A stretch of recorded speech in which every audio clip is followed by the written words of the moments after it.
They don't actually know what the difference between a multi-level marketing, a direct selling, a pyramid scheme, network marketing. They don't actually know the difference. They think it's all a scam.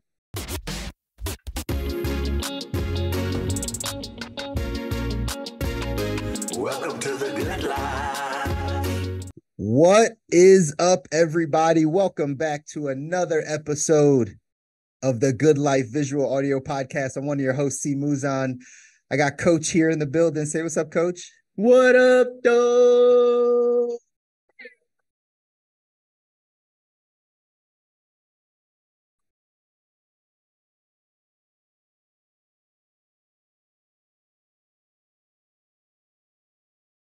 Yeah. You had to go an extended one on that one, huh? That's right. That's right. I bet that better come all the way through. We'll Oh, see. none of it. None of it. None of it. I was sitting in silence for that 1 minute or however long that was. Oh, bruh. I gotta pre-record this. All right, We might have Whatever. to. We might have to. We might have to just get you again. We're already working on the soundboard, right? Working on the audio stuff, y'all. So that stuff's up and coming. But either way, we're back. Again, the Good Life Visual Audio Podcast, where we talk all things health and wealth. Excited to be back with you with episode 140. Bro, we Yeah, made it that's to pretty crazy, actually. it's I just kind of thought about that. it's nuts, man. We've been doing this for some time. Shout out Like to 2 years? a little bit longer. Longer than 2 years? I Wow. feel like it meant Oh like yeah, because there's like 52 yeah, weeks, and we're at what 104. Oh yeah, it has to be longer than two yeah, years. yeah. We're like right after, like we're at the Coming what? up on three. Yeah, tail end of pandemic, like tail Crazy, end of 2020. So crazy, crazy. man, We got to figure out when the anniversary was. I know we do. Got to go back to episode one, figure out when that was. But man, we've been rocking Crazy. strong. We've been rocking strong. There's something about consistency. There's something about just continuing to show up and go through the motion, so to speak, and put out good content and have good conversations and all those things. And we appreciate everybody that continues to lock in with us. Instagram, Facebook, TikTok, wherever you are, YouTube, LinkedIn. We appreciate all of the support. We appreciate all of you guys that continue to check in, continue to engage. If you have not yet done it, jump into our Facebook group. Again, the Facebook group is where we are building more community, where we're having more conversations one-on-one. Kabia and I are going live every single Friday and giving you time to just talk with us, get your questions answered, have a good conversation around your health and your wealth, and continue to design the life you don't need a break from. That's what we're here to do. So how's your week been, man? How's your week been? Week has been good. Week has been good. That's wild. My man just hit his Curry year. Wow. This is why I don't go on tangent alert. This is Tangent. why I don't go on Facebook that often, man. I feel like every time I'm on Facebook, it's the biggest flashback all the time. It's always like, who is this? What? This person had a kid? This person is married? What's going on? This person is 35? It's like it's too much, man. It's oh my, no way. All right, I'm done. Yo, this guy's over here surfing Facebook while we're recording. No, I'm doing research. I was doing research. Sure, research. I got you. Hello, DL Petway. DL Petway. I don't know how to say that, but hello to you also. Put your name in the chat. Let's say a proper hi. What's good, my guy? Yep, good to have you on. Again, today, having these conversations around all these things, health and wealth. What's going on in Detroit? Because I know there's probably some stuff going on in Detroit these days. A whole lot going on in Detroit, man. Detroit continues, although tough week for the Lions. We did take a loss. But that's all right, though. We got other parts of the city that continue to represent. Shout out Eminem. Shout out Eminem. Already a Guinness World Record holder. Hits another song, a billion streams with a B. Billion streams on Spotify. Continuing to represent Detroit. Stand up. We still coming. Lions is still going to the Super Bowl. They're not, but it's okay. Like, again, I'm glad that you're still riding that train. Hey, Ed, strong. let them know, man. Ed, let them know. Ed doesn't care anymore about you. I'm joking. Ed's not even a Lions fan. We didn't even talk to Ed about the Lions. So how you know he's not a Lions fan then? Because no one would support I mean, half of the city doesn't even Whoa. support the Lions. That's not true. See, now you're telling lies to the American public. That's not true. That's not true. Lions got one of the strongest fan bases because why? We do not fold under adversity. From Detroit. Hey, DL says she's from Detroit. Up? What up? What up, Detroit? Hey, we had that's right. We had Ed Eats. We had Ed Eats on a previous episode, man, and a guy representing the city of Detroit. Shout out to Uncle Jalen also. Ingenuities. Yeah, shout out to Uncle Jalen. ESPN messed up, man. Fox need to pick up Uncle Jalen.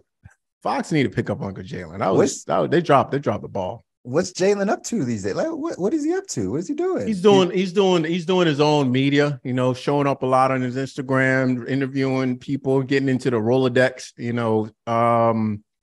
but I don't know. I don't know what the plan is. I haven't seen any sort of announcements. I haven't seen any sort of news.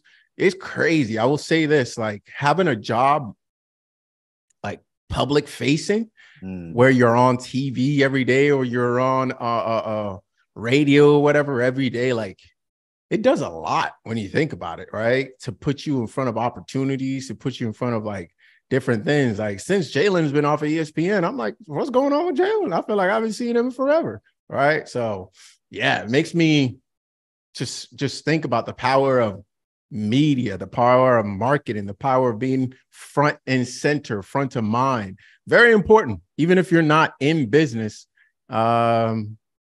Speaks to your brand. Everybody has one. So true. It's so true. And we're probably going to dive into a little bit of that on the 2x2 today because we're talking a little in the 2x2 because we're going to be talking a little bit of marketing and platforms and things. But that's just so true, right? How do you get more people to hear about you? That's marketing. And then all of a sudden you go away from it. It's like, where'd you go? Out of sight, out of mind type of deal. Out of sight, out of mind, man. We live in a very noisy world.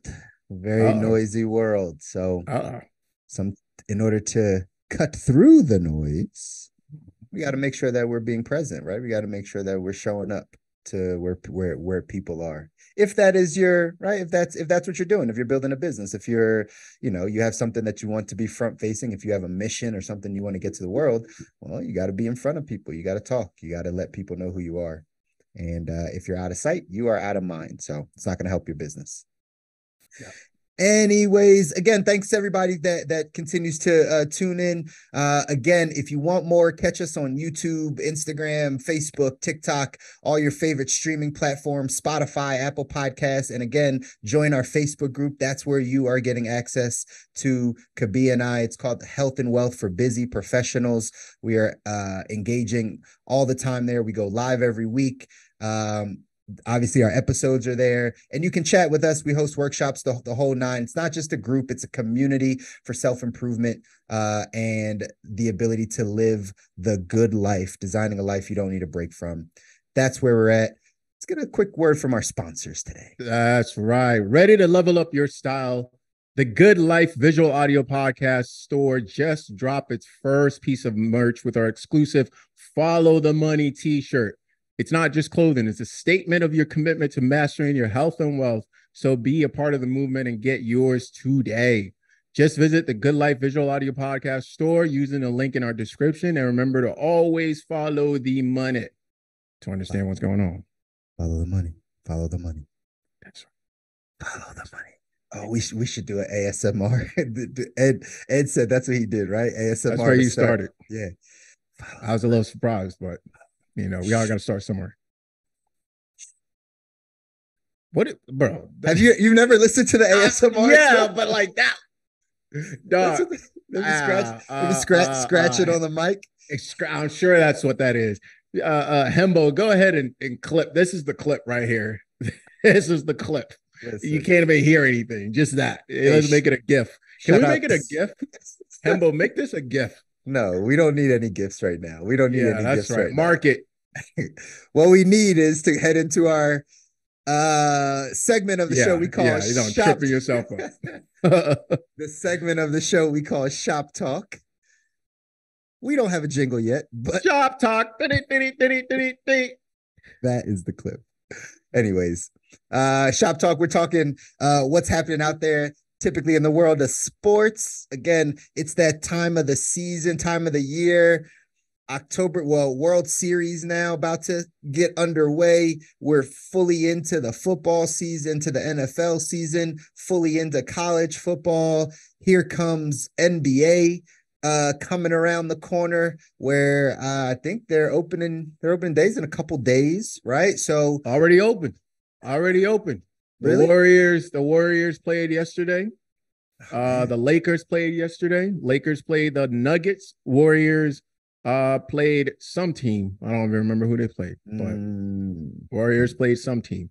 And it looked a little tough. Nuggets, Nuggets sat the Lakers down, backed up everything they were talking all off season. That boy Joker looks he got his rest, huh? He got out of there. He looked like he looked like he brought his lunch and a metal lunch pail thing, and he's ready to work. Just showed up. I think he put up like 30, 11, 10. Oh my 30, 11, 10. Yeah, something light on a Tuesday. Ready to work. Ready to work. Coming back. Yeah, dude. He shows up to earn a check, bro. He's just the funniest looking dude. Just shows up 30, 11, 10. Okay. All right. Come back to the horses. Amazing. Hey, listen, dude's got a lot of energy now, right? He's freshly rested, came from his home country. Now he's back, ready to work. Some of us can take lessons from that. Like you get yourself rested and rejuvenated and back to kind of home base, so to speak. And then when it's time to turn it on, let's get back to work. Let's get back to work. It's true. It's true. It's true. We're not gonna bury the lead here. The Phillies are no longer. They're no longer. Bye. I tried to skip that one on the list. Like, we got to talk about the Phillies. No. Bye to the Phillies. I don't even like baseball that much, but it thrills me to know that the Phillies have been knocked out. Oh my gosh, there's a clip on TikTok. Ash, we got to put it in here. I'll put my hand up over this way or whichever side I'm gonna be on. We got to put this. I'm gonna send it to you. But ESPN has a guy interviewing Phillies fans as they're leaving the stadium last night. That's a dangerous job. That's a dangerous job. It was hilarious. Hilarity. We got to watch that. We'll throw the clip in here. But man, you got to love Phillies fans. You got to love Philly fans in general. We are passionate about our teams. When we lose hard, right? Like we love hard, and if we lose hard. That's a statement That's I'm making. That is a thing. I'm making it up. We're putting it on. We're putting it on racks right here. All right, fair enough. We lose hard, right? Our feelings are hurt. We have so much emotion because we put our all into our teams, we put our all into the players, we put our all into the coaching staff. And when they let us down, they disappoint, they fall short of the mark, we are hurt.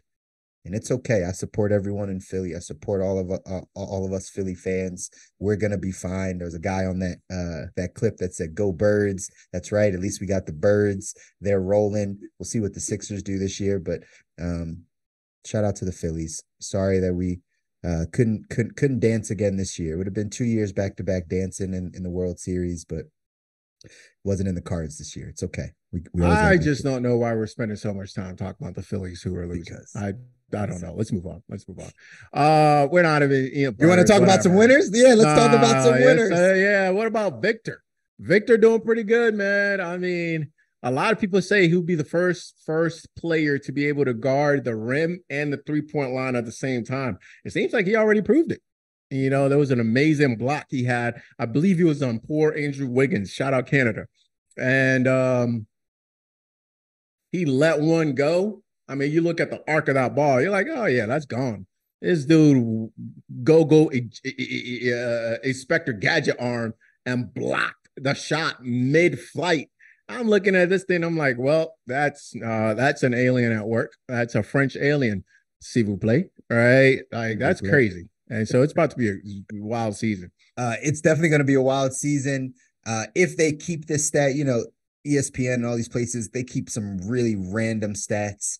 But I have a feeling that Victor Wembanyama, Anna, can't even say his last name, but whatever. Wembanyama.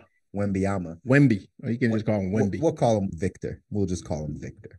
But All Victor, right, that works too. Victor is going to have the most like breakaway dunks, like breakaway layups this season. Like just him going. Because if you see this play where he is blocking shots at the 3-point line and just sprinting, right? He doesn't even go for the tip. Like once he blocks it, he just runs the floor. And then they're just catching it, throwing it down to him, and he's going to have all these breakaway, kind of dunks for the season. If ESPN kept some stats, he's going to be number one in that category this season. I have a feeling I'll put my money on that side. There's nobody else that's going to do it. For sure, the NBA is keeping that stat for sure. With all this advanced analytics going on, for sure they're keeping that stat. Yeah, I'd like to see So you guys might ask, why do they talk about sports and all this stuff? Follow the money. Follow the money. All right. Nothing, very few things move the what do you call it? The temperature, the needle, and particularly in America, more than entertainment. Mm-hmm. And quite frankly, that's where the money is. Even big business has to cross with entertainment at some point in time. When you're wanting and dining big business, where do you take them? Entertainment. That's right. All right. When after they make all that money, legal or illegal, where do they go? Entertainment.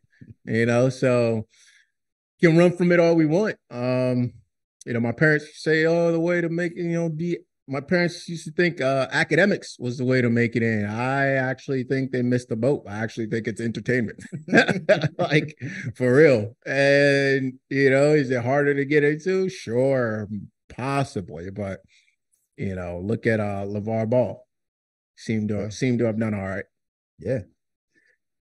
That's very true. That's very true. Entertainment is the place. The other reason why we talk about this here on the show, obviously, is because we talk about being corporate athletes, right? We talk about being corporate athletes and that being the people that we also associate with having an athletic background and now doing the same things, pursuing goals and dreams in the work world, in the corporate world, in entrepreneurship, and some of the same things that we see when athletes are playing at their highest levels are the same things that we're seeing as corporate athletes are playing at the highest level. The same things that we need to do to take care of our body, to take care of our mind, the training, the discipline, the ownership, all of those things that you can compare and see for people that are in entertainment, in sports, playing at the highest level. We know that there's a lot of you out there that listen that are doing the same thing in your work.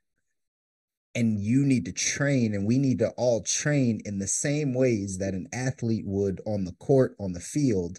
We train the same ways for ourselves, for our work, for our mission, for our families, those types of things. So again, the sports world parallels, an athlete parallels well to those that are continuing to design a life they don't need a break from, aka get to the good life. So that's why we talk about these things. Plus, again, like could be said, right? Follow the money. We're paying attention to it. There's a lot of money out there. There's a lot of things being run by entertainment. So it's always good to pay attention to it, right? Always good. That's right. That's right. Let's dive into our next segment. We call 2 by 2. 2 by 2. It's time for our 2 by 2 segment where we give tips and advice to entrepreneurs and business owners. Today, we're talking about a little bit of marketing, how to choose the right platform, picking the right platform for your business and what you want to talk about. So what are your thoughts on this one, Coach? I think this is one that is both important, but shouldn't be the thing that bogs you down in terms of pursuing your business or your entrepreneurship endeavors.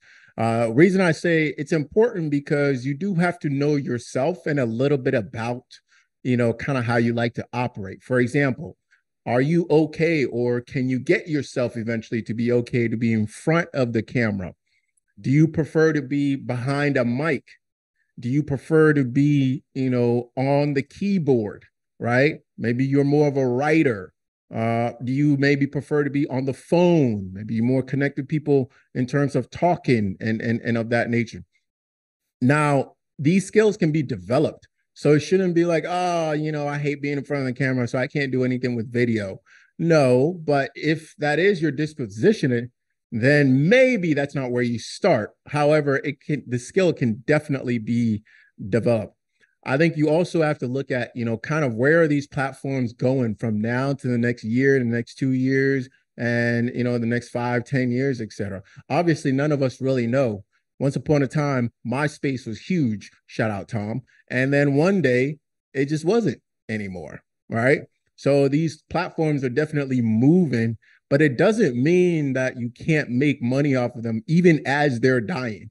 So it's one thing to definitely look at. I believe we're both of us are on all platforms pretty much. Mm-hmm.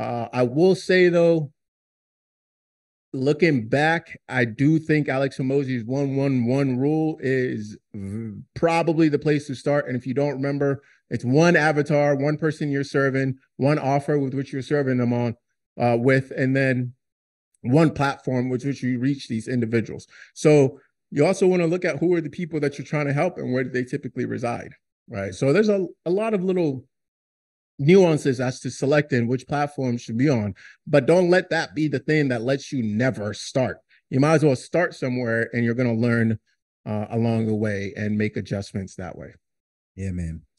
I think this platform conversation is important if we scale back a bit and just talk marketing in general and where we would put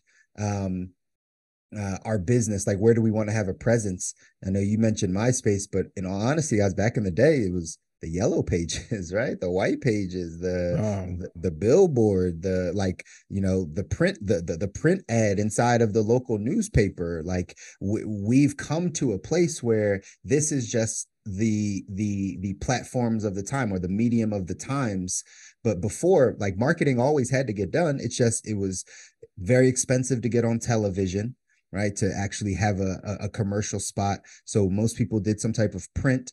And some people would also do radio ads. There was all types of marketing just, 20 years ago, 25 years ago. Many of us and many of you listening can probably remember just listening to the radio and hearing a commercial or watching TV and seeing the commercial. We've just evolved that now we have all of these social media platforms at our disposal. So if we just scale back, just first off, no, this is a blessing to be able to have all these things because they're free. Like they're free. Right. And so at the end of the day, if it's free, this is basically free marketing. Now, some people choose to pay money and right, like, boost ads and right, put some paid advertisement out there. Sure, you have that ability to do that. But just from a base level, like these platforms are free. They're free. So while we talk about the Alex Hormozy side, the 1-1-1, which I love that side, where I got started more on the Gary Vee side. And the Gary Vee side was more of like all platforms and then learn the nuances of all platforms and make content contextual to the platforms. So if you are, and this is where learning your audience and learning your market, because both sides can work. 1-1-1, that can work. Gary Vee, spread it all across all of them, but be strategic about what content is going on what platform.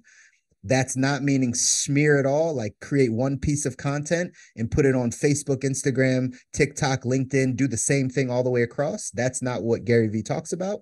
What he talks more about is knowing and understanding the nuances of the platform. So in a quick example, he would say something like, if you think of Instagram, TikTok, Facebook, LinkedIn, YouTube, right? Take 5 social channels and you compare that to 5 cable channels. MTV, I don't know who watches cable these days, right? But MTV, HBO, Showtime, VH1, and ABC. Well, all those channels I just named have different audiences. They have different nuances. Probably should have thrown like Lifetime in there, right? But like ABC and Lifetime are 2 completely different audiences. They're thinking about different things. BET versus HBO are completely different audiences, right? So the marketing that you put on one of those channels It might hit your target market, it may not, but you have to be contextual to that channel, to who's watching it. It's the same thing in social, right? It's, hey, YouTube is completely different than LinkedIn. I'm sure you all know that. But if you're going to market and you're going to put content out, are you changing the content between what someone might want to see in their feed on LinkedIn versus what someone might want to see on their feed on Instagram? Is the copy different? Is the visual different? Is like the creative, is that going to be different? How do you comment? Right? All of these things are the nuances of the platform. So I've always liked to go wide and then learn the nuances of every platform and then try to attack each, because kind of like you said, coach, like it's a matter of like, you don't even know if your audience is on that platform. You don't know where your audience lives necessarily. So spreading it out and maybe trying to find different demographics could also be a strategy. There's no right, there's no wrong, but understand these platforms, you got to get to know them. That's really what it comes down to. You got to get to know them. And if you go just to choose one and be like, hey, I just got one platform, I like Instagram, that's what we're going to do, rock out. You'll do very well if you can now learn the nuances, learn what does well in Instagram, learn what does well reels versus, going on threads and having it go into your reels, like all that stuff. If you learn that, you'll be successful. Or you can spread it out and start learning all the different nuances of all the platforms. And maybe as you try and test, you might see, oh, I thought I liked Instagram, but really LinkedIn is where I like to play. And LinkedIn is where my market likes to play because I get the most engagement over there. So once I've tested it, then I'll just go that direction. But understanding the platform is key. That's the message, y'all. Cool. Let's move on. Next segment. Why are you mad, coach? There's a lot of noise in this world and somebody's got to call it out. Lucky for us, coach hates noise. So let us know, coach, why are you mad today, man? Listen, this man right here on your screen already got me started about 48 hours ago. Okay. Guys, I'm coming to you as an American, as a friend, and I'm asking you to join me in this request. We need to stop with this Taylor Swift nonsense. We need to stop. Oh my gosh, I'll let you finish. Sorry to go Kanye on you guys. But I get it. America loves a particular type of star. Y'all know what I'm talking about. Don't play dumb with me. You know exactly what I'm talking about. And Taylor Swift fits it to a T. They love it. It's like, what was that show? The vampire or whatever show where the fairy, and they love the fairy blood and all that stuff. Look it up. I'm not making this up. Okay. Taylor Swift's pretty much like a fairy. Okay. They love that pixie dust nonsense. They love that. Oh, I'm so innocent. I don't do anything ever wrong. Okay. I'm so tired of this Taylor Swift nonsense. Okay. Got it. We understand. But Beyonce is a better performer. That's not even up to debate. Don't you dare talk. This is my segment, sir. Okay? This is not yours. It's out of control. You turn on the TV to watch a little NFL football, and all you see is this little fairy up in the box doing her little dancey dance with another fairy. Okay, Brittany Mahomes. I know you're trying to clean up your image to the American public, but guess what? It still don't like you, buddy. I'm so tired of this Taylor Swift nonsense. All the reporters, all the commentators, everybody. Yeah. Oh my God, it's Taylor Swift. Stop it. Stop it. Enough. Enough. Ah, Maya Katua. Sheesh. Listen, man. She is not a great performer. She's not even a performer. Okay? She's not. She's not on Michael Jackson level. She's not Prince. She's not Beyonce. She's not a puff. She just strumming her little, yeah, you broke up with me. Well, well, well, well. Okay, got it. Listen, she got a couple good songs. But why we got to stop every football game in America to talk about Taylor Swift? It's out of control. We got to stop this. NFL, stop your money grab. Don't you make enough money? Don't you make enough money? Oh, man. Yeah, I'll say it for you. This is hate, hate, hate, hate, hate, hate, hate. And I ain't apologizing for nothing. You're lucky you got your and own I'm segment. out of grape juice. There we go. Lucky you got your own segment, Coach. Yeah, you don't get to respond. I don't. Get and I outta don't. here. Shout out to the Swifties. I'm going to let the Swifties respond. Get in the comments, Swifties. Now. We need you. They don't have the guts. They don't have the guts. They do. They don't want this smoke. This is true hate. The views and perspective of Kabiasar do not represent the views of the Good Life Visual Audio Podcast. These are his views and his views alone. Swifties, you see where he's at on Instagram. Light him up. Light him up. They don't want the smoke. Calling for backup. Hey, what's up, Kanye? Light them up, Swifties. Light them up. Let's move on because I can't hear this guy talk about it anymore. We need another word from our sponsors, though. That's right. Are you a busy professional looking to level up your health and performance? Look no further than our sponsor, Cut the Noise. They offer personalized nutrition, tailored movement programs, and stress management techniques to help you look, feel, and perform at your best. And here's the best part. You can join their end-of-year wellness challenge, access their app, and become part of their community for just $1. Don't miss out. Comment CTN90 and we will get you set up for success this new year. Let's go. Let's go. Into our topic for today, ladies and gentlemen, we are having a discussion today on the Good Life Visual Audio Podcast around a topic that we, Kabi and I might actually see this a little bit differently. We actually had some conversation about this right before and said, hey, do you think the general public, you walk down the street, do you think the general public can understand or understands what an MLM, multi-level marketing, network marketing is and how it differs from their job, the corporate structure?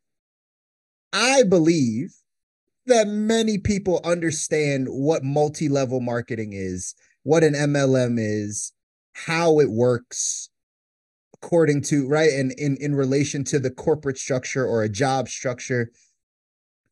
But Kabi doesn't necessarily think so. I think some of y'all out there are confused. I think some of you are confused also, but I think a lot of you understand it. But we're going to talk about it today on the show.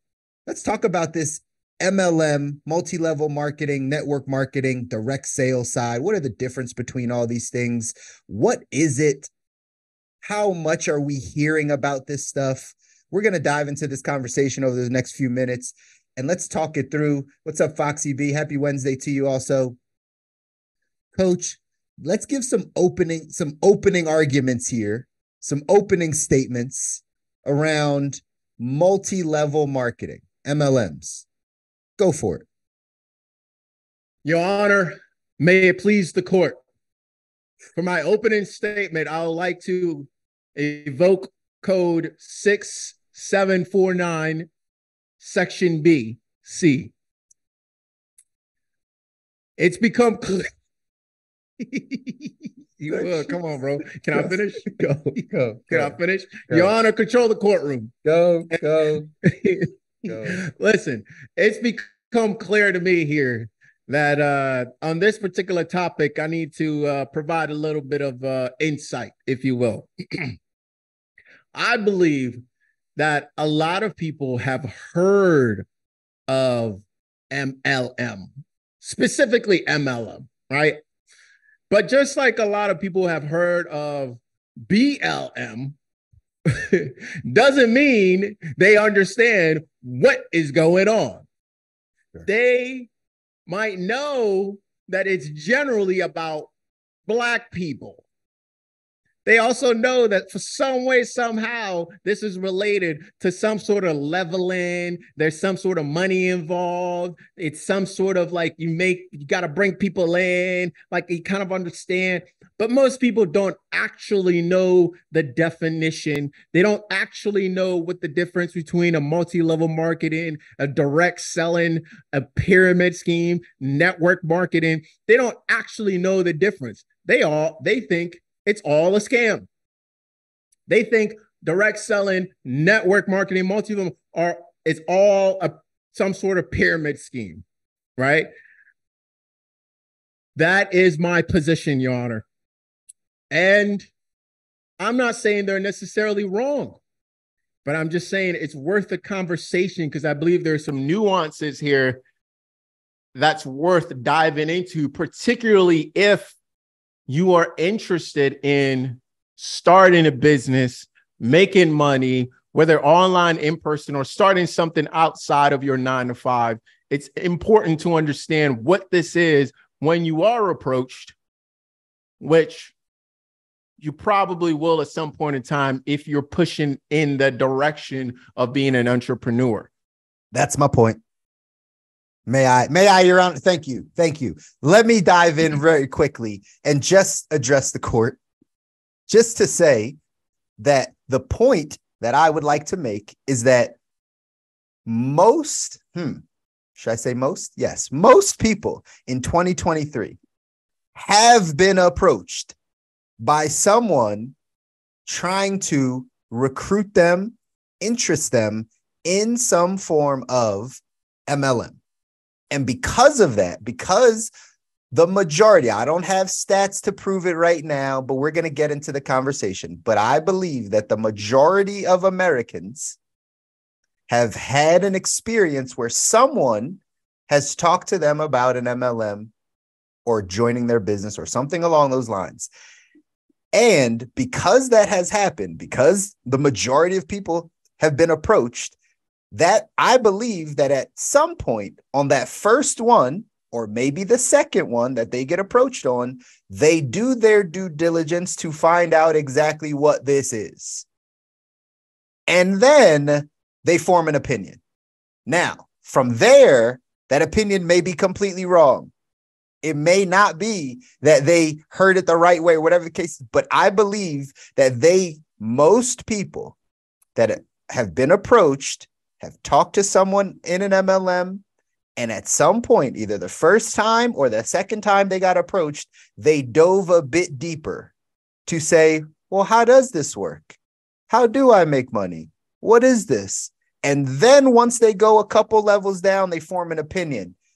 Then we don't know if we can change that opinion because of what they saw. It's kind of like an unlearning type of thing, depending on how you got approached, who you talked to, the whole nine. But I firmly believe in 2023, the majority of Americans, it could just be 60%, right? I'm not saying it has to be 90%, but it's definitely over 50% of people have been approached or know about an MLM. That's my point. So rebuttal here, sir.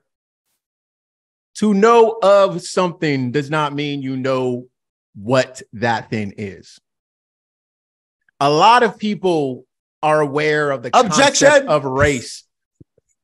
Go. Okay. Go. Quiet down over there. Go. A lot of people are aware of the concept of race.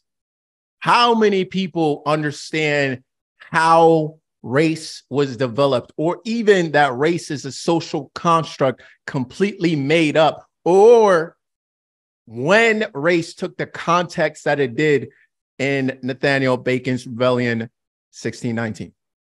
Okay. Most people have no idea. Most Black people have no idea. Okay. Do they know of race? Sure. Could they check a box? Sure. Have they looked a couple of things up? Sure. But does that mean they could tell you what the definition is? No, it does not. Does that mean that they could tell you how it works in terms of society outside of their individual experience? No, it does not. Does that mean that they could tell you what the difference from one concept to another concept is? No, they cannot. And that is my point. And that is why we're having this episode to dive in. Due diligence. Most people don't even look up how to handle their bills. Most people have no idea. Things they deal with on a day-to-day basis, they've never done their due diligence. So to say that most people understand, they may know what it is. I'm 60% sure have heard of it, but do they have any idea that what it actually is or what it means? No, they do not. That's not true at all. And in fact, when you go and you talk to people about this, they will very quickly tell you what they think it is, not actually what it is. This is literally proven all the time. And also a little irrelevant because we're not going to go out and do the research on the streets at all to prove this or disprove it. And it's kind of irrelevant to the topic. So let's move on. Let's move on. What is an MLM? Let's give some Let's do this. Let's do this. Let's give some definitions. This is very important. Okay. An MLM falls under this market, this umbrella of what we call direct selling, right? Direct selling is, and this is where you want to take some notes. Direct selling is a business model that provides entrepreneurial opportunities to individuals as independent contractors to the general market, right? They sell a product or service, typically through one-on-one selling, direct selling, right? In-home demonstrations, online, etc. And they're paid according to a particular table or a compensation table. That's all direct selling is. End of story. That's it. That's all direct selling is. And this big umbrella of direct selling has under it what some would call multi-level marketing. Now, what does that mean? It basically means, if you look it up, right?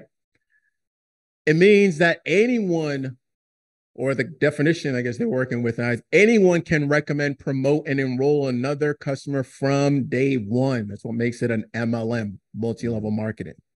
So you could have direct selling that's not multi-level marketing, okay? And then network marketing is another name for multi-level marketing within that direct selling umbrella. And essentially it means when somebody, again, same thing, when somebody recommends, promotes, or sells a product to another. And this dates back to 1964 when these like terms were being used for this model. Now, people have been direct selling for a pretty long time. If you make chairs, you probably were direct selling chairs, right? Now, so we have direct selling as a big umbrella. We have network marketing and multi-level marketing, pretty much the same thing. Now, what people want to associate with it is pyramid scheme. That's what people want to associate with it because they've heard certain stories, they've had certain experiences, et cetera, et cetera. They have bad actors, just like anything else. People who are overzealous or don't actually know what they're talking about, but are pushing whatever it is that they're pushing, and they don't leave the individual with a good feeling. Let's clarify this. A pyramid scheme is a scheme where the product is either non-existent, or inconsequential to the movement of money. Okay, so Bernie Madoff. There's no product. There's no service. I'm robbing Peter to pay Paul. Okay, so there's no actual service or product. I'm taking your money and I'm using other people's money to keep this thing propped up. And by definition, eventually this thing will go to ashes, right? Very, very, very important, because there are some real pyramid schemes that people fail to recognize. And there are certain things that are perfectly legitimate that people deem to be pyramid schemes. I think this is where the conversation, to me, gets really interesting. Real pyramid schemes and legitimate businesses that are being misconstrued as pyramid schemes. It's probably one of the biggest places that people use those terms and they're misaligned, right? MLMs are pyramid schemes. When people make that correlation, oh, network marketing, MLMs, that's a pyramid scheme. Most times, and you already said this, you hit the nail on the head. Most people are actually ignorant to what a pyramid scheme is in general. Most people are, some people may be ignorant to what an MLM is also, but again, most people are ignorant to the true definition of a pyramid scheme, which you just laid out. Again, it's an illegal operation. Just understand that first and foremost. Pyramid schemes are illegal. They're illegal where there's no product or service being given, but money is being passed. Okay? That's the definition of it. So anytime someone approaches you, you have a conversation with someone, and there is a product and or a service, it's not a pyramid scheme. If there's something tangible that you're like, here's this, or there's a service being given that you're exchanging value for, it's not going to be a pyramid. Pyramids are illegal. They get shut down by the government, right? That's the way that it goes. So understand, if we could just start with that basic understanding of those two things are not synonymous. Pyramid schemes, MLM, network marketing, not the same thing. Pyramids are illegal. MLMs are a form of, again, like you said, direct sales, which is the structure of most businesses anyway. Once you start to have now the ability to bring on board other people and right build this kind of recruiting model. And I think that's what we're going to get into, because that's really where I think people get the most confused, is around recruiting. But before we get into that, I think it's important for us to also know that we're using the term illegal. Legal and ethical and moral are not the same thing. Mm-hmm. Okay, let me repeat. Legal, ethical, and moral are not the same thing. Okay, so you may feel like something that is legal is against your moral code or the ethics of the society that we live in. Those do not always align. So to think that the legal standard is the moral standard, I'm telling you this right now, somebody that spends a lot of time around attorneys, that is laughable. It is a joke. It is a joke. There are things that are legal that if we start naming them right now, you'd be like, huh, what? There are things that are illegal that if we start naming them right now, you'll be like, huh, what? Okay. Raw milk is illegal. Okay. Does that make it unethical or unmoral or no? In fact, there's a strong push right now against that. Things become legal or illegal for different reasons that often have nothing to do with morality or ethics at all. Any decent lawyer will tell you that. Unless something else is going on. So I think it's critical to distinguish.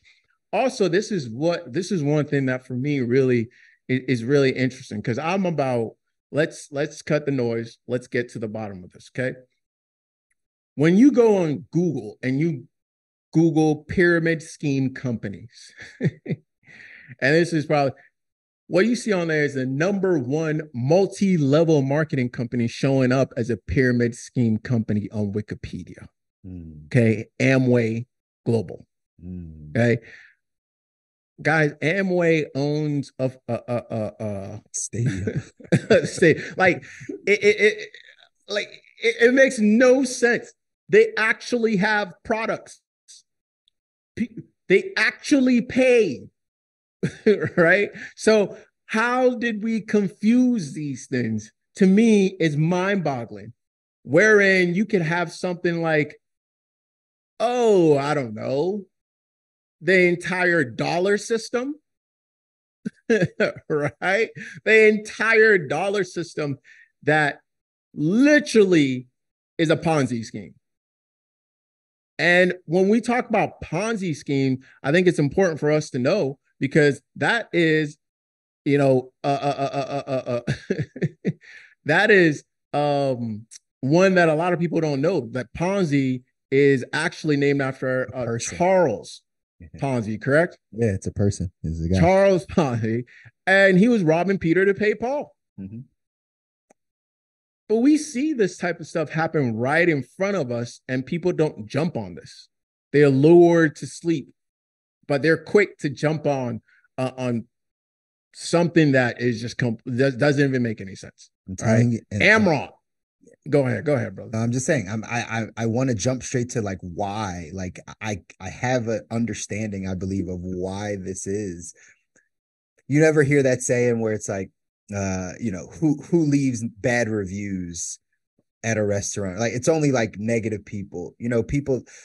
Most people that are in a good disposition or relatively positive, we're not leaving a bunch of negative reviews about things. I always talk to my wife because, she goes out to eat and she'll read all the reviews before she goes to any restaurant. Like she just takes it all in.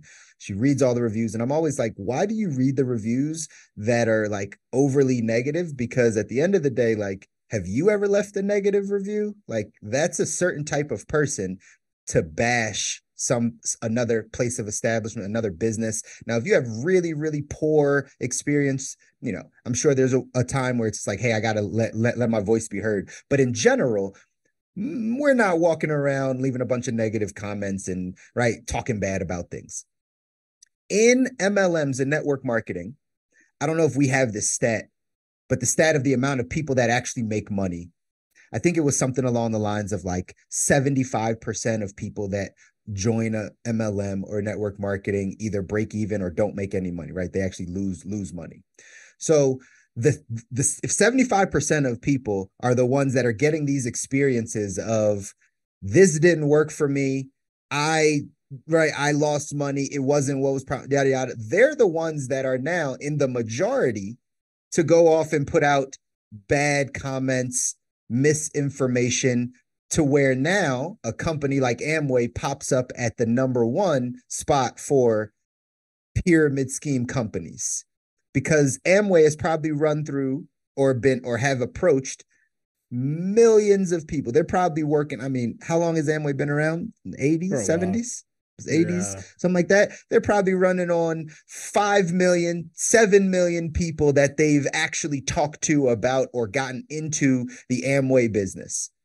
And if 75% of those people, by statistics, if 75% of 5 million people don't make money or lost money, well, their voice is going to be a little bit louder than the people that are having great experiences in it. And that's what clouds the internet. And that's what we hear. And that's where the misinformation comes in. It's really from people that have been approached, that came in, that didn't make money, lost money, or what they were told wasn't actually what happened. They go out, they make a bad name for the rest of the industry, and then we get to this place. So I really think it comes down to people's experiences, back to kind of my opening argument of like, people have been approached and they know what it is. They've been there. They've been in it and they've just had a negative experience. And now they go off and put out a bunch of misinformation and start having these conversations about pyramid schemes and things of that nature. So I think you're spot on. Yeah. Go ahead. I think you're spot on. It's the loud, I guess in their case, maybe not few. But to piggyback off of that, man, I think what's interesting to me is, and this speaks to, if you're looking to be an entrepreneur, if you're looking to get into business, is, if somebody is promising you a return, right, that's a different ballgame, right? But if you're going into something expecting to make money regardless, particularly in a business arrangement, as an entrepreneur, like you're already what would be the proper term? You're already misinformed. Yeah. like what percentage of businesses succeed? Yeah. It might be less than the 25% that we're talking about. Absolutely. Right.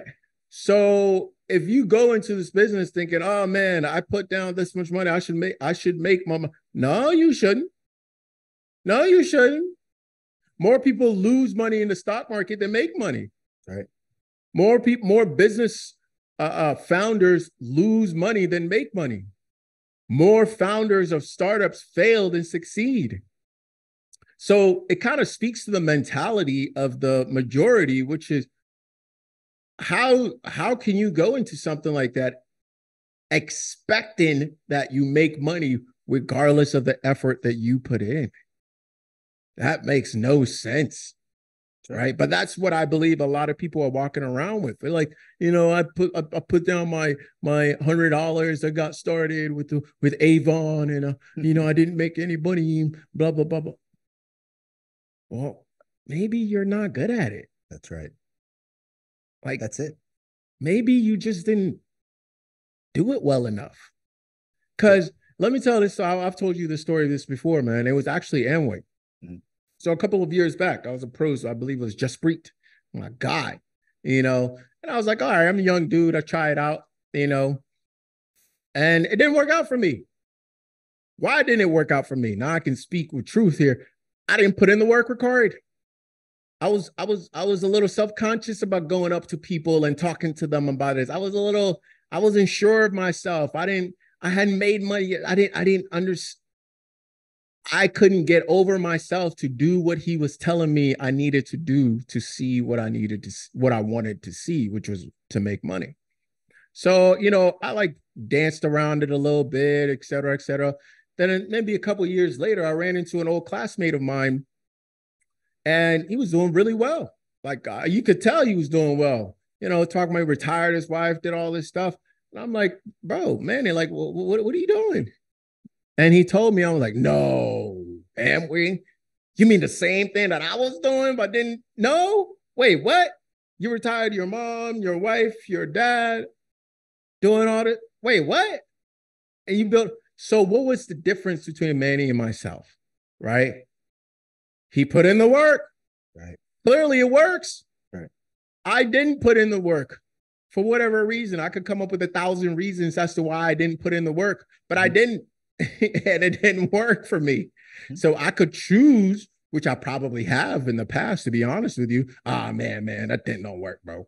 Don't do that. That thing don't work, right? Don't do that. I did, right? But I'm not telling you that I was lazy. I'm not telling you that I didn't actually reach out to people like I was supposed to. I didn't tell you that I didn't do the work. Right. I didn't do the work. That's right. Simply said. So I could turn around and say, hey, man, this is a scam. Right, just because to make me feel better about myself, and I think that's what's going on, right? Some people will go ahead, brother. No, I was gonna say like it's that, or they didn't do the work long enough. Correct. Right? Correct. That's all it is. Because people straight up, it's like I did this for 3 months and it didn't. It didn't work. Where's my millions? Right, bro. What do you make a lot of money in that it comes that easily? That's right. Music, nope. You practice for years before you make a song, right? And just because you make a song doesn't mean it's going to do well. Most people don't succeed. Sports, nope. Most people don't go to the league, right? High level business, even that most people don't succeed. Most people don't make it up there. Most people don't make it to C level. How many people walking around that are real CEOs? I'm talking real CEOs of Fortune 500 companies. Ain't that many of them. Only 500 of them. There ain't that many of them. That's right. You know what I mean? How many people Like, even in your particular industry that you're in, how many people are at the top? So, I just think, for me, I think really what kind of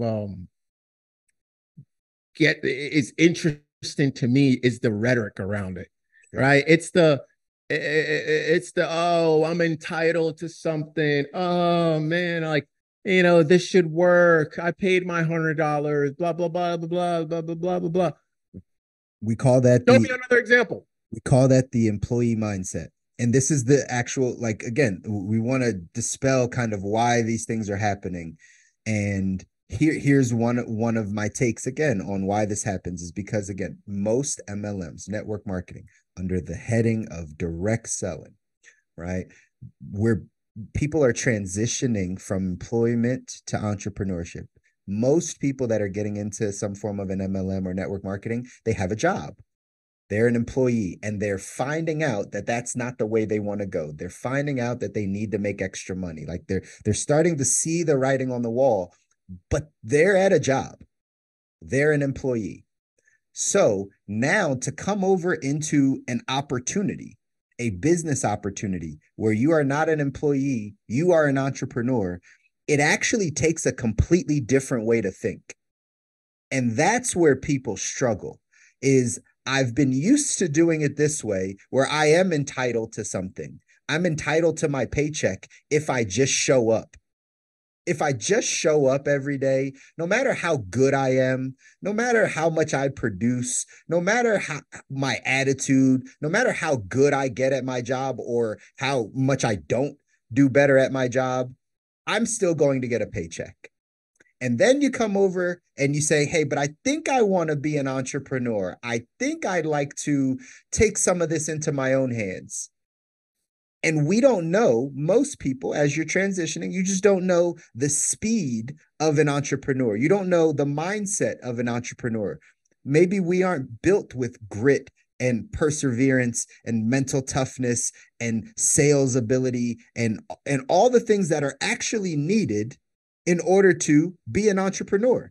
The benefit of an MLM is products and or services are done for you. Normally, there's some form of a training program or system or something that is already in place, and there's a brand name there. So stark difference from being a startup founder where you're creating the product, you're creating the service, you're creating the system, you're putting the team together, you're doing all of those things just to bring it to market, just to try to make some money. Well, the benefit of network marketing or MLM is most of that stuff's already done for you. You just have to learn to sell. And this is what where people give pushback, because most people don't come from a sales background or understand what sales is. Sales is influence. Sales is not just pushing a product, because you'll hear this when the rhetoric around MLMs and network marketing. I was tired of calling these people. I was tired of doing this. It's like, well, it's not just like cold calls and just being, door knocking and those things. It's how do you influence another human being to do something that is right for them, that you believe is right for them? How do you get them to see it that way and then take action on it? Spot on. And because most people don't have that ability or haven't practiced that ability, they think the industry doesn't, they think MLMs don't work. They think direct selling doesn't work. No. You don't work, right? Like you don't know how to sell. And it's okay to be a novice. We all start somewhere. It's okay. But if you're coming from a job and you think you ever want to be an entrepreneur, you better learn how to sell something. Whether you choose to start in an MLM or network marketing, because again, they are not synonymous to a pyramid scheme. These are legitimate things. Now, you might not find the right product or the right service or the right company or the right leadership yet. That's fine. But just know that you're going to have to learn how to sell if you ever want to get away from a job. If you ever want to get away from a job and have employment and actually make money for yourself, you need to learn how to influence people. Even if you just have a vision. Even if you just want to start a nonprofit. I get this a lot because I coach people in business. So they always say this, like, I just want to start a nonprofit, right? As if that's an easier business than starting a for-profit business, right? As if like, oh, well, now I actually don't have to do anything. It's the absolute opposite. You actually have to be a better salesperson when you are asking for money with nothing in return, right? A nonprofit gets donations. They get money to go do other things, but the people they're getting the money from, typically it's not benefiting them. So now you have to sell your vision, sell what your nonprofit does to people that are literally just donating to you. They don't get anything in return, versus you actually have a product. You actually have something where you're like, hey, this is going to bless your life. It's going to help you do X, Y, Z. These are the things you wanted to do anyway, right? Great. Here's how we transact this. It's at a low cost. Here you go. Now we can have something that it's a win-win. You got something out of this. I got something out of this. Great. It's almost easier to do that than do the nonprofit. But at the end of the day, it's all selling. It's all selling. It has nothing to do with the entity. It has to do with your skill set in learning how to influence another human being. And because we come from jobs where typically we aren't selling, because there's a negative connotation of used car salesmen and salespeople, I don't like to sell. Half the people that are listening to this probably are going to say something along those lines. I don't like to sell. If you're a parent, you sell. If you're a parent and you have a child, you are selling them every day on why they need to eat vegetables and not eat candy. You are influencing them on how to do the right thing for them and themselves in their future. That is sales. If you suck at parenting, then you probably want to learn some sales, right? You probably want to understand, how do I communicate with my child? Like, how do I go, like, actually influence them in the right direction? Or is all I know yelling? Or is all I know something else, right? Like, this is the work that we have to do as people if we want to go and create another income for ourselves and not just sit back and collect a paycheck. And I think people struggle with that transition. Absolutely. Absolutely. Absolutely. And, you know, it's not just about selling, right? And this is probably what makes entrepreneurship really difficult. It's stacking several skills, one of which is selling, Sure. right? So, you know, we talk about marketing all of the time, obviously sales, right? We talk about having an avatar. We talk about having an offer, right? A lot of people say, I want to be in business, et cetera, but for some reason, they fail to when you introduce these realities to them, they're like, no, right? Makes no sense. And you know, honestly, maybe because I've been in this space for a long time, maybe I'm desensitized. So please forgive me if I'm coming off a little harsh, right? But this is the reality of the situation. It's stacking different skills. Take real estate, for example. A lot of people want to get into real estate because they think it's easy money. They think it's the easy way to a fortune, right? But when you look at the real estate world, okay, a lot of people will rush off, myself included, to go get a real estate license without understanding. Most of the real estate world is sales. Mm-hmm. And a good portion of it is very difficult sales. Mm-hmm. Okay. I remember the days when my entire job was to go to the office, all buttoned up, suit and tie and everything, to make 100 to 200 phone calls a day. That's all I did. I was licensed. I understood. But when you go into particularly commercial, but also residential, and you're starting from the bottom, like unless you have a mom, dad, uncle, family, friend, somebody who's going to take you under their wing and bring you into their business, when you're starting at the bottom, you're door knocking, right? You pick a neighborhood, you pick a property niche of some sorts, and you door knock until you start getting deals.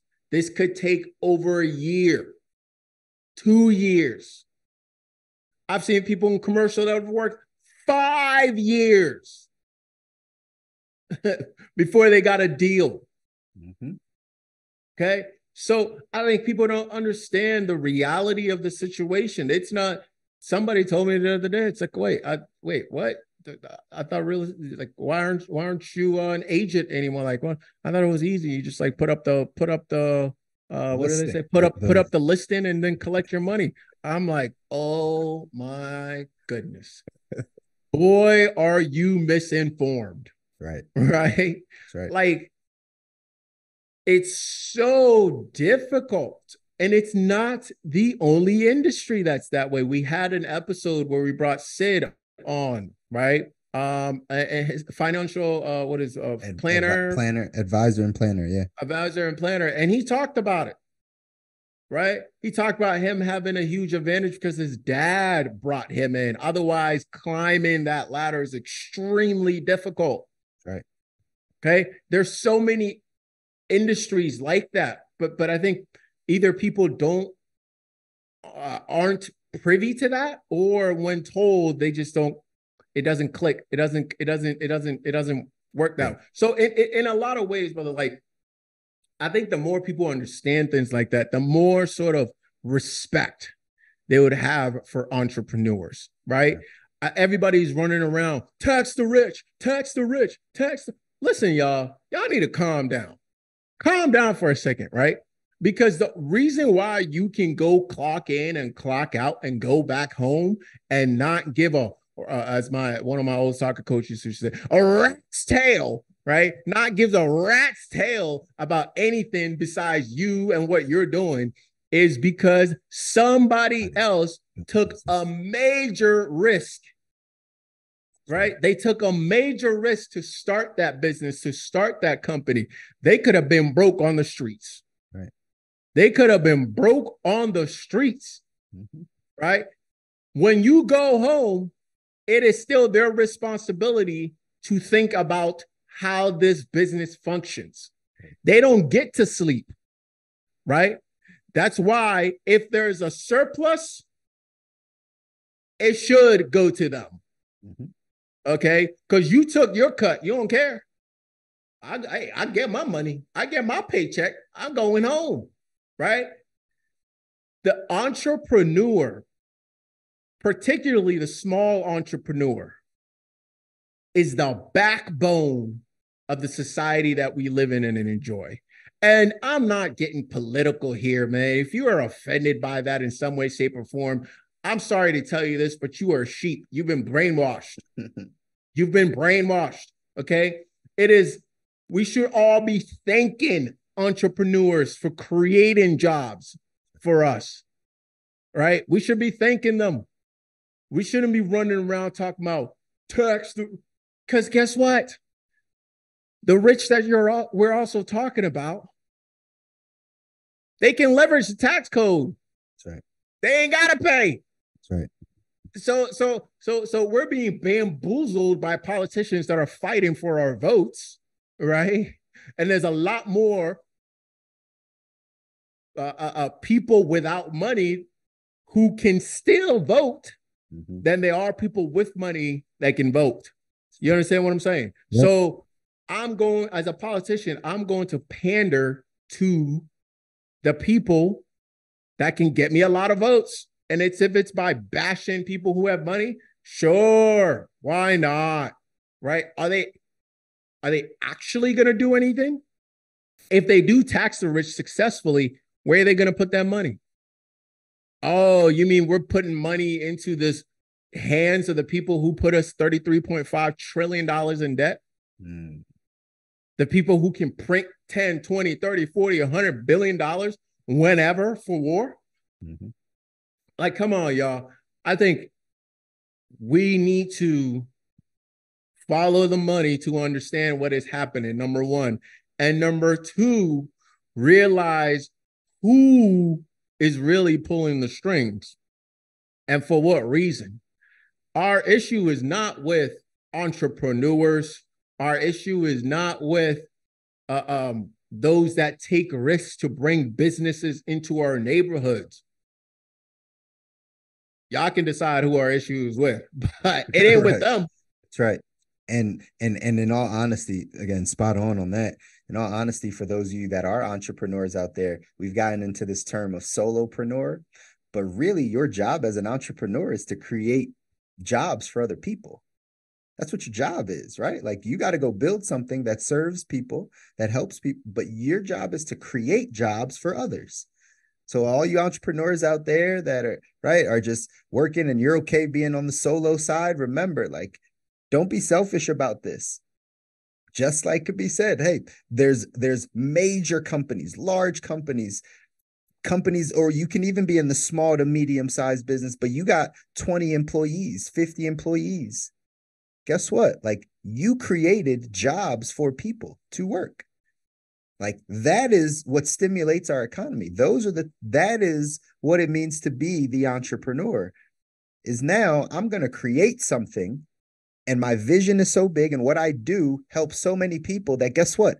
I need people. I need people to help me fulfill this. I can't do this by myself. I need a team of people. I need different levels of managers. I need people. That is the key. And to just kind of dovetail back into that MLM conversation, one of the things that I think people really get hung up on is recruiting. It's recruiting. And again, back to that employee mindset. An employee doesn't have to recruit. An employee doesn't need anyone or care about anyone except for themselves. They show up, they do their job, they go home. They get their paycheck, they go home. That's it.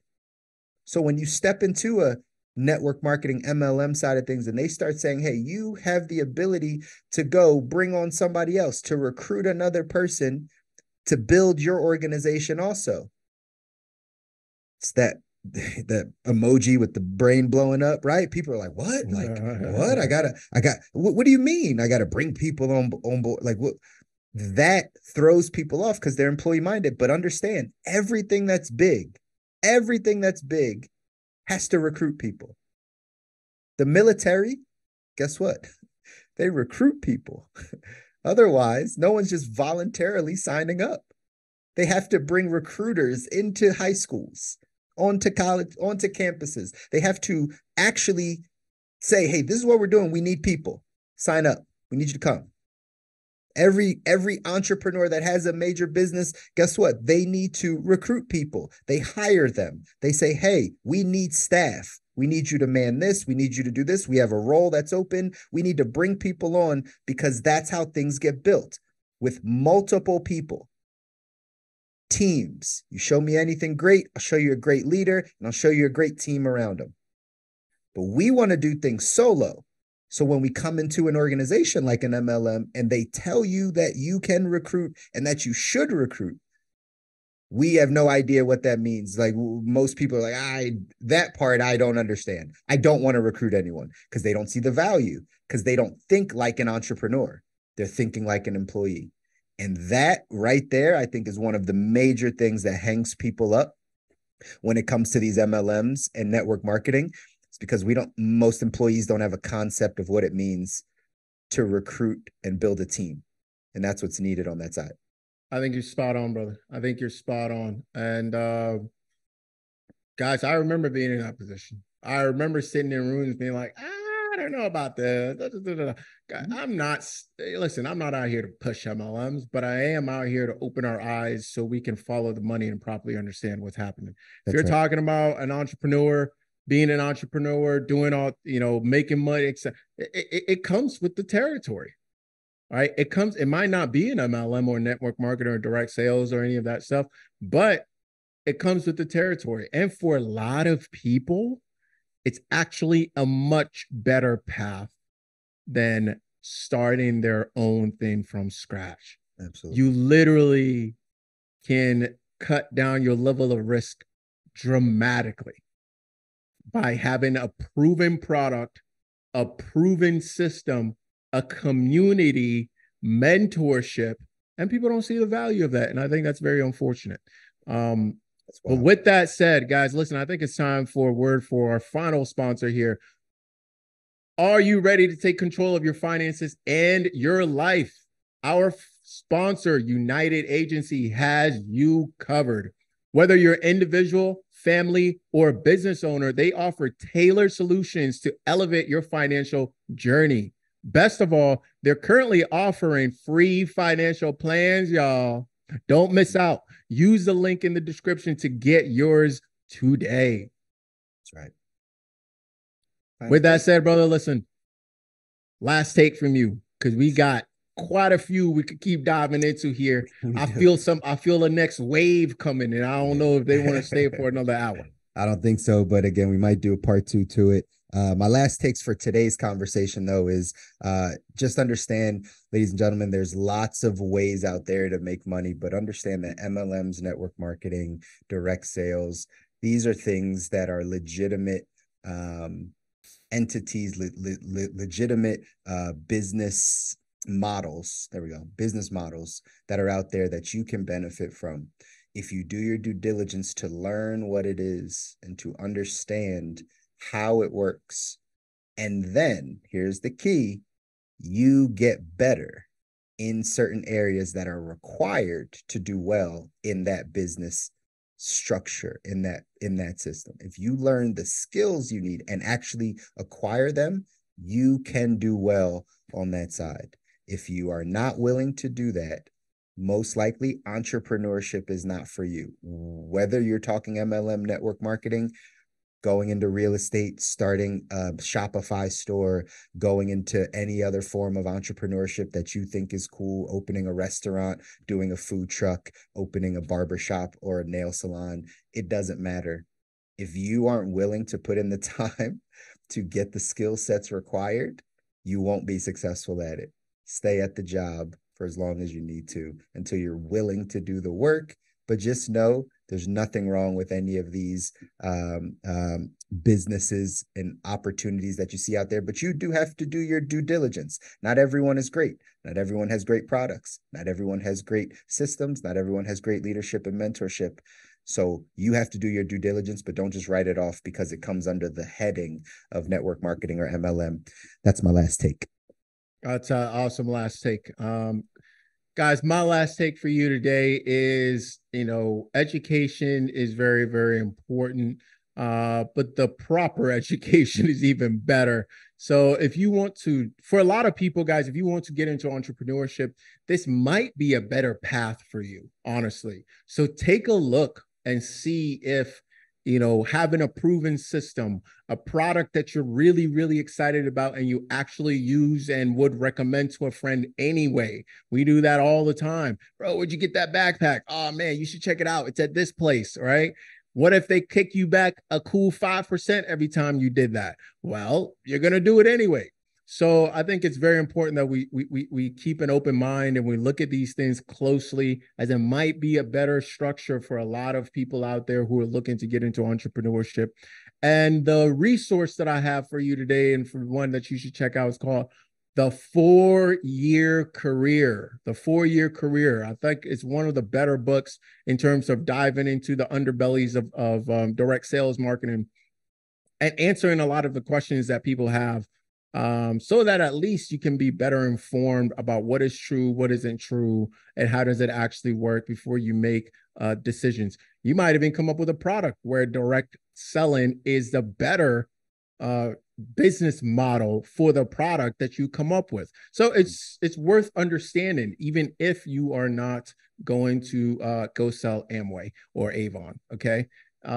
With that said, guys, another fire episode. Make sure you hit up the Facebook group. Make sure you connect with us Wednesdays live, Instagram, TikTok, Facebook. Make sure that you leave us a comment, subscribe wherever you see this. We appreciate your time this time, and until next time, peace. There you go. Thank you for tuning in to another episode of The Good Life. If you enjoy this episode, please take a moment to subscribe and like our channel. If you have any feedback or suggestions for future episodes, please leave us a comment down below. If you're listening to the podcast audio version, we appreciate you just as much. Thank you for tuning into The Good Life Show. We believe that everyone has the potential to live their best life, and we hope our show helps you get that one step closer to achieving your goal. If you know someone who would benefit from our show, please share it with them, and thank you for your continued support. That's it for another week's episode here on The Good Life. We'll see you next week for another inspiring conversation.